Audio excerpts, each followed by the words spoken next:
ଗାଁରେ ସକାଳର ପାଗ ଦେଖି ପୁରା ମନ ଖୁସି। ଆଉ ସେ ଖୁସିରେ ମୁଁ ପଳେଇ ଆସିଲି କରିବା ପାଇଁ ଘର କାମ।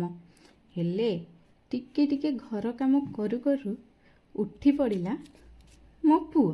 ଆଉ ତାକୁ ଟିକେ ଗେଲ କରି ଚାଲିଗଲି ଏଇଠୁ ଗାଧୋଇବା ପାଇଁ। ଆଉ ଗାଧୋଇ ସାରି ଆସି ଦେଖିଲି ଆମ ଓଡ଼ିଆଙ୍କର ପ୍ରଥମ କାମ ହେଉଛି ଜଗନ୍ନାଥଙ୍କର ପୂଜା। ଜଗନ୍ନାଥଙ୍କ ପାଖରେ ଦୀପଟିଏ ଜାଳି ମନ କଥା ଜଣାଇଦେଲି ଏବଂ ସମସ୍ତଙ୍କର ମଙ୍ଗଳ କାମନା ମଧ୍ୟ କରିଦେଲି। ଜଗନ୍ନାଥଙ୍କ ବିନା ଯେମିତି ଆମ ଦିନଟି ପୁରାପୁରି ଅସମ୍ପୂର୍ଣ୍ଣ। ତାପରେ ଚାଲିଗଲି ପୁଅକୁ ଖୁଆଇ ସାରି। ପିଲାମାନେ ତ ଖାଇଲା ବେଳେ ଏତେ ଦୁଷ୍ଟ ହୁଅନ୍ତି।